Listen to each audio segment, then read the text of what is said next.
Hello, everybody, and thank you for tuning in to the Liberty Report.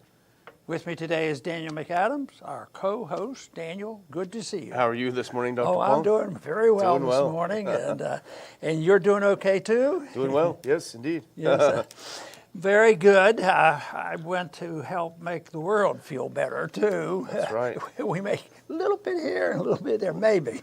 Do our best. But anyway, the first time I ran for Congress, when Carol was challenging me, I said, it's just for me, it's therapy for me. I got to get off my chest. I feel better about it if at least I throw it out there, and sometimes people will listen. But I've been very pleased with our past week here, our ups and downs, but I'm glad we're back in action here. And what is the most important thing going on today? Well, I could think of a lot of things, but the world is very, very much attuned to the presidential debate, number one. And I have some personal thoughts about presidential debates, but nothing. You've been in a couple of them. Nothing as significant as the one today. I saw one person come up with a statistic that if two candidates have debates, and if they have, and over the years they measured this, all debates are important. But the most important debate is the first debate. And the most important part of the first debate is the first 15 minutes. Huh, interesting. And they think that there's predictions that there will be a huge audience out there. We could call the president. I'm sure he's busy. And we could suggest to him how he should use up his 15 minutes, but I think he probably already knows. Yeah. But there'll be a lot of people watching. So I think that one thing I might do during the debate, I don't generally enjoy some of these speeches and debates, but I need to. I want to watch it and find out what's happening. But I thought, what it would be the best thing to measure immediate reaction? And I thought maybe the futures market. Yeah, because if Biden comes out and bombs, which I don't predict he will. I mean, I think he may come out stiff, but he's not going to totally bomb. But if he did, I think the futures market would probably go even higher than they are now because they're abnormally high. But because the markets react rather quickly, so that's one thing that I might do. But I was thinking, I saw Hedge today put up a lot of questions that Trump ought to ask Biden, but they were all, politicized and interesting, and you'll never get the answers. But I was thinking, what could we do if we had the chance? What should we be asking for? And to me, it would be, what about a serious discussion? Since to me it is a big issue, is the principle and the challenge that we're facing with lockdown. Yeah. That would be a time we can introduce the notion of Black Lives Matter. We could introduce the notion of the Federal Reserve causing the downturn, then also the economic ramifications of lockdown. But I think the general public right now would say that Democrats love lockdown a lot more than Republicans, but Republicans aren't innocent. Yeah. There's some Republican governors that are very, very bad, and we've suffered. Oh yeah, you're thinking about our closely related governor here in this state. But anyway, I think a debate like that. When I was in debates, I didn't try to overwhelm myself with this, and the minute detail. Because to me, the real debate in my mind and what I have done is try to simplify it, not make it complicated. And to me, throughout all our history, from our revolution on down, the contest is always between more freedom, individual liberty, and tyranny. Yeah. And the founders talked about tyranny. We're talking about tyranny now. But that's really the contest. But you're never going to have anybody come up and say, I'm a tyrant, vote for me. Yeah. They have to lie their way through it and pretend that it's something that they'll just provide for you and you're supposed to vote for them. And the same way with the other side. Nobody dare come up and say, what we want is purity and liberty because, oh boy, you mean I have to give up this, I have to give up this, but the government has to take care of me. But I still think having those two concepts and understanding them I sort of did this as you helped me when I was in Congress. We decide, is it more spending or less spending, more freedom or less spending? So at least you can have a goal and where to go. Instead, most of the time, everything is mishmash in the middle, and it's pragmatism and utilitarianism and satisfying special interests. It becomes politicized. That, to me, is the wrong approach, but I don't think they're going to be following my suggestions tonight. You know, it's funny, believe it or not, yesterday I was looking back at some of your old debates, presidential debates, and there was a really funny scene because it was Gingrich and everyone was up there and everyone was rattling on about, I'm going to cut this much out and I'm going to do this. And then they turned to you at last, of course, as they usually did. And you just kind of leaned back and said, you know, I see things a little bit differently. And then you gave this whole philosophical approach and they were just, you know, but this, I don't think this is going to be a philosophical discussion Probably tonight. not. You know, our friend John Whitehead, who's so great on so many things, he had a good article at the Rutherford Institute up, and we'll put it up on our site later today. But he talked about basically what won't be seen at the election, and he makes a good point. And I'm gonna hit this as a quote, and this is something we should really take on board. The politics is a game, a joke, a hustle, a con, a distraction, a spectacle, a sport, and for many devout Americans, a religion. It's a political illusion aimed at persuading Americans that they are free and that their vote counts.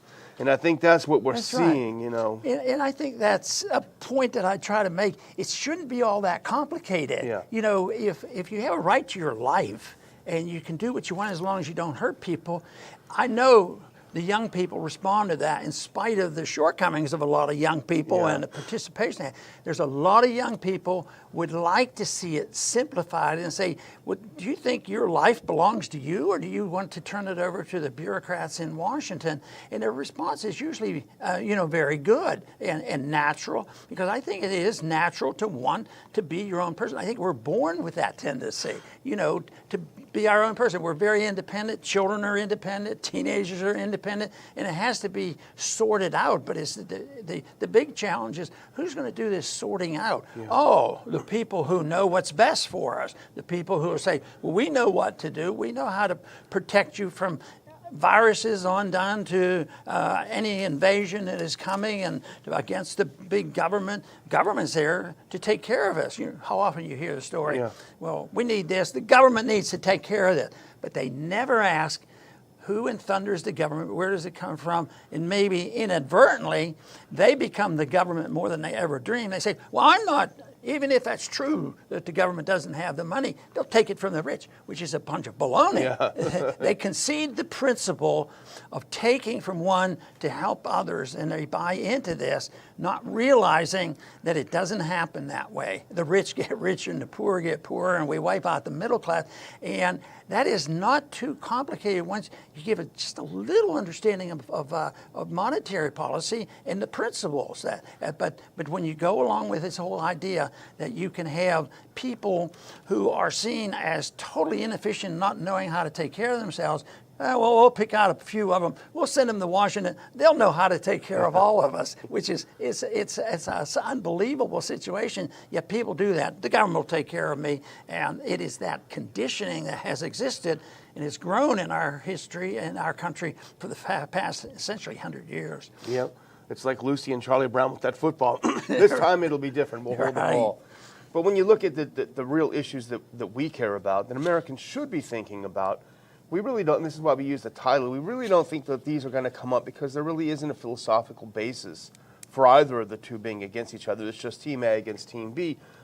One candidate may be better than the other on certain issues, but you think about something like the surveillance state. I've not heard either candidate talk about the need to roll back the surveillance state, the illegality of what the government was doing that we have been exposed to by Ed Snowden and Julian Assange, who, by the way, are still being persecuted by both parties equally. It was Obama that started persecuting them, and it's Trump that's continuing.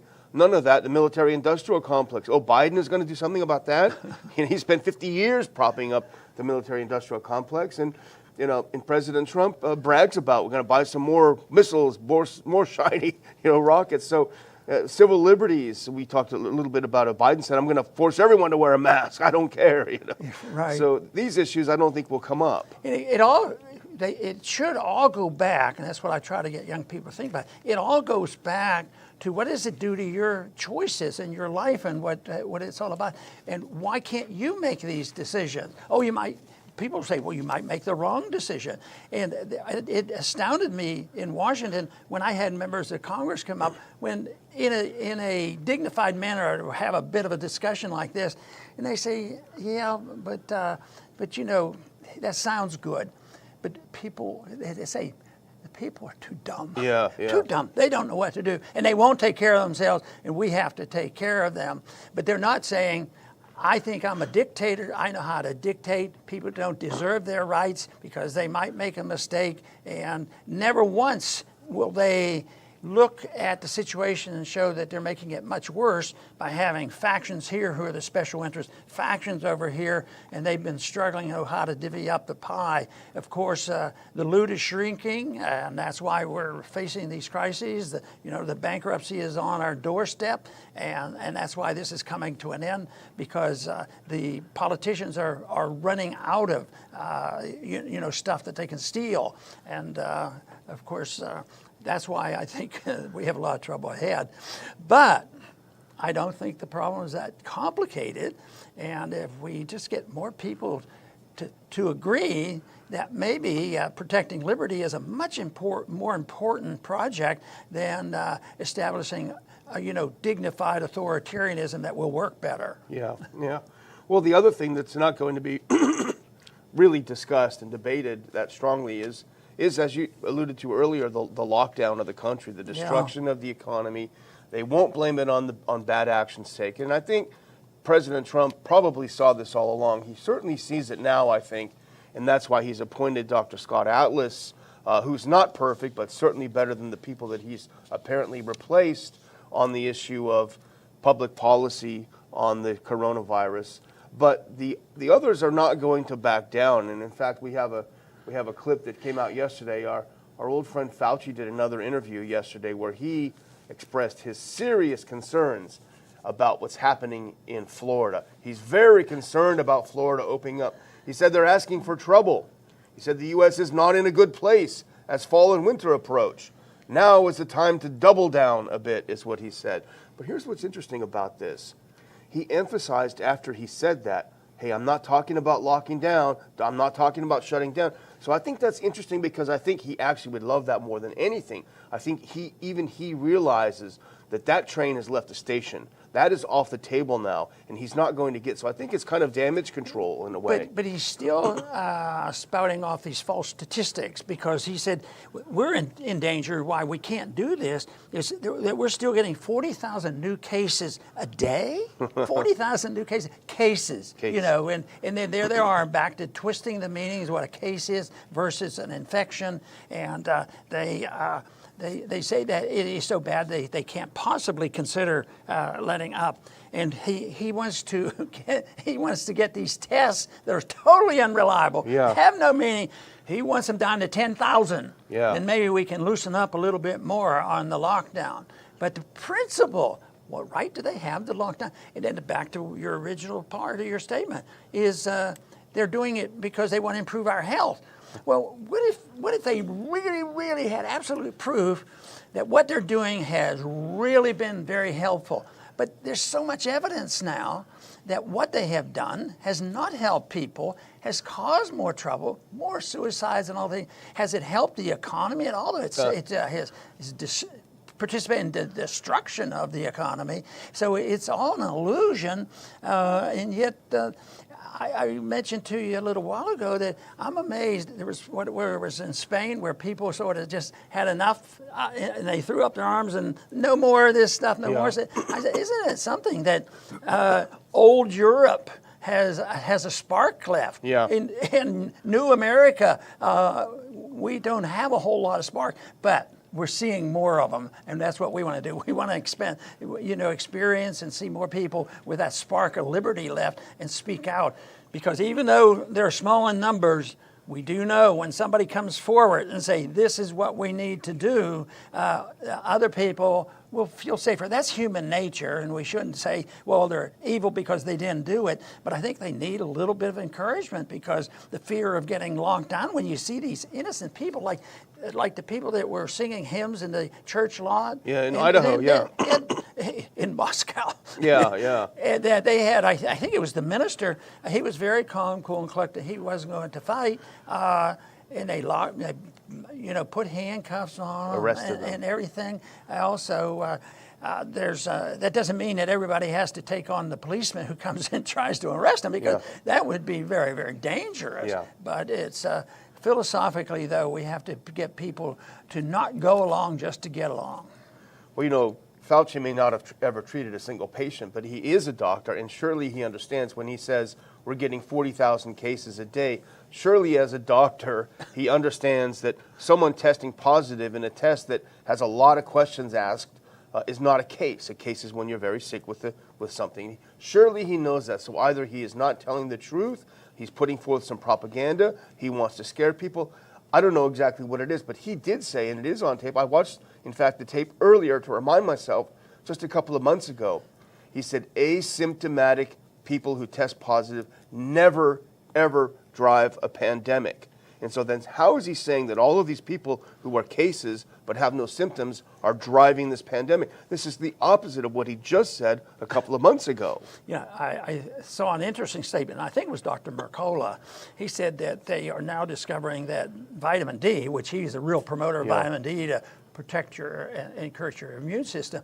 He says that vitamin D can convert your positive test to a negative. Wow. And if that is really the case, can you imagine how ineffective all this testing is done? The number of cases, which aren't really cases, are related to the number of tests they do. And that's big business. Millions and millions of these tests, and they want to keep doing it. They'll say, well, we're thinking about finally letting little kids act like little kids again and go to school. They want to read and write, and we want to do that. But they said we have to have a test, and also implying they will probably, if they're not immune, they're going to get a vaccine. Yeah. And it'll be too much too soon as far as I'm concerned. Well, it was heartbreaking. We were driving down 2004, and there's a school there. We saw some kids out in the schoolyard playing. We looked a little closer, and they all had these masks on as they were running around outside. Really, really sad. But let's go to that last picture that I put up and just have it again, because I want to juxtapose these, if we can. The one with Fauci. If we can put it up there. Fauci says new coronavirus. Yeah, so here's what he said. He's very concerning. We talked about this. But then look at the next clip, Dr. Paul. Florida schools reopened en masse, but a surge in coronavirus didn't follow, a USA Today analysis finds. So this is the truth. Fauci is terrified, but in August, Florida opened its schools for everyone. They opened for in-classroom instruction, and a spike didn't happen. Not only did kids not get sick, which they don't get sick, but they didn't have a spike in cases even. The positive case count in 5 to 17-year-olds actually declined steadily after the July peak, which is the same as we had here in Texas. July peak because we came later than New York, and steady decline.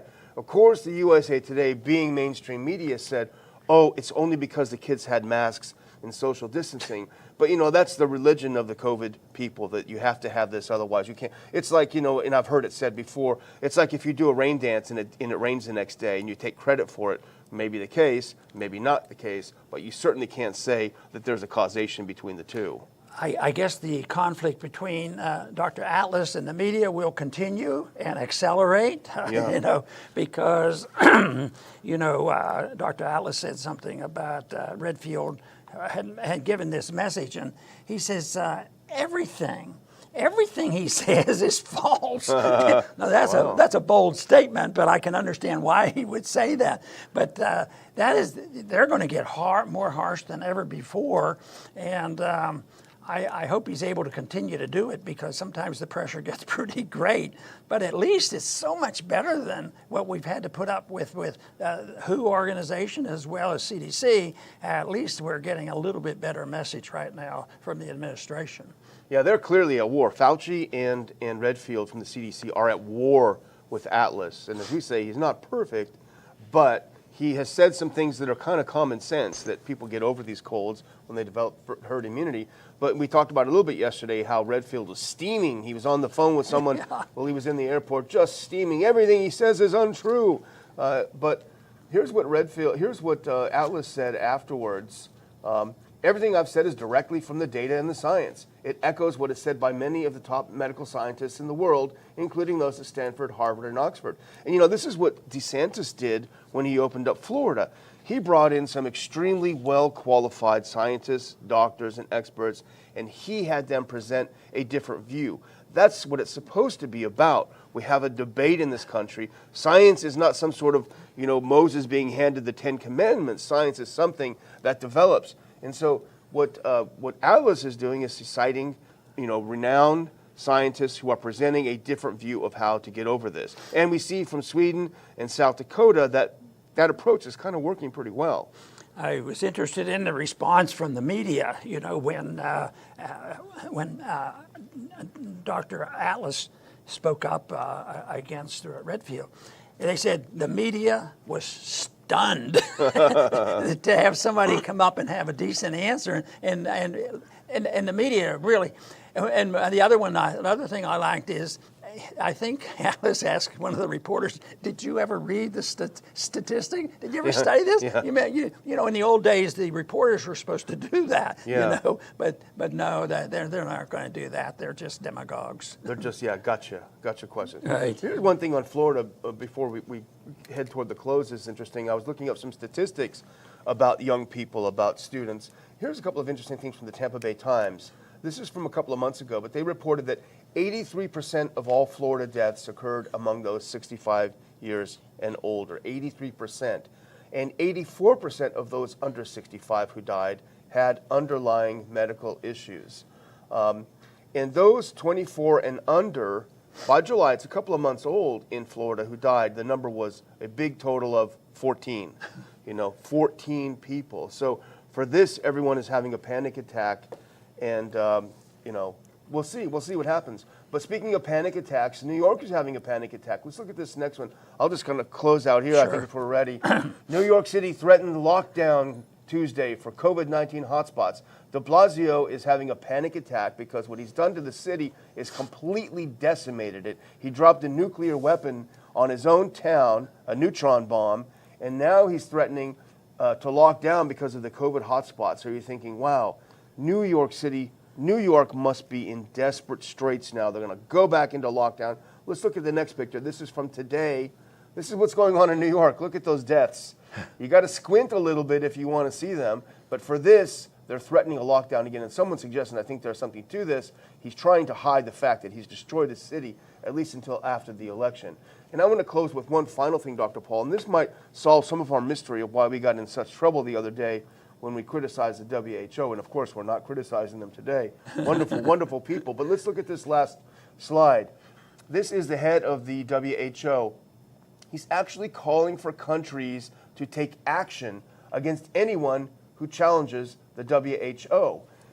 And you can see in the quote here what he's saying: we call on the media, technology companies, civil societies, researchers, and people everywhere to keep the infodemic from spreading. So if you say anything that goes against what they have said, and of course they flip-flopped and they've been wrong over and over again, he's actually telling governments, you need to censor these people. Isn't that exactly what YouTube did? Yeah. They got information from him, and then they came down, and they even wrote it in their article. Yeah. They said you cannot challenge, who? Yeah. World Health Organization. And he's just saying it. We got to censor people. Okay, well they did it. Well, they're up front, right? They're honest. I think a lot about New York City, as a lot of people do. It's rather strange that it could get that far. You have the police system breaking down. You release people who are the most vicious criminals in the world. They go off to killing again. You have the streets in riots, and you have a mayor like de Blasio, and he's so cocky, and the people there still put up with it. The governors put up with it. The people put up with it. And I keep thinking, you know, my sense of optimism gets challenged under these circumstances. How can they put up with this? Where is it? Where are the people? Why aren't they objecting to this? I mean, how can they continue to do this? Are they going to wait until 90% of the stores are closed in New York City? They said half of them have left already. And they're probably, the leaders there that have to leave are probably gathering up their bucks and knowing where they're going to retire to, you know. But it is so sad that we don't have more activism.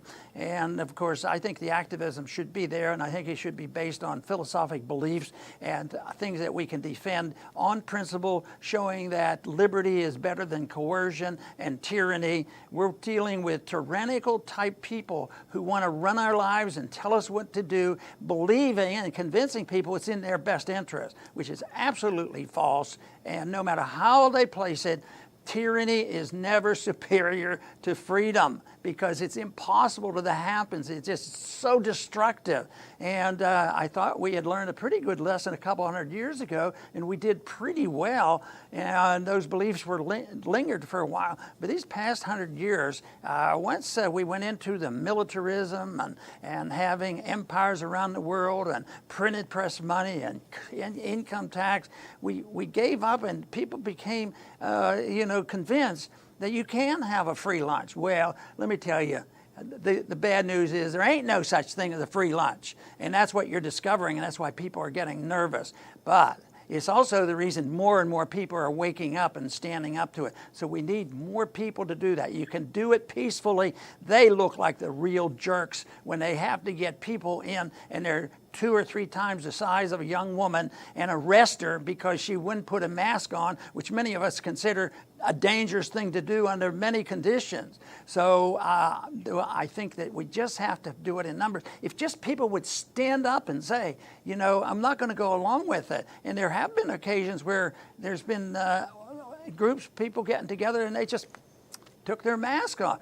And if I was thinking for a minute that I would encourage somebody to become sick and die because of what I'm saying, I would be very concerned with myself. I just don't believe that. I think the people that are doing what they're doing with the lockdown and the invasion of our rights and not allowing us to deal with these problems, they're the ones who are causing the great damage, and they're also the ones that have created the bankruptcy in this country.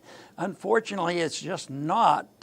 It's not just a monetary bankruptcy and a financial bankruptcy. We have a moral bankruptcy as well, and that's why we have to deal with it. It is not just the finances, but both together. We live in a country right now that we're dealing with a bankruptcy, but we do know what causes it, what happens. We know what people ought to do, and as far as I'm concerned, more and more people are waking up, and I'm very pleased with that. I want to thank everybody for tuning in today to the Liberty Report.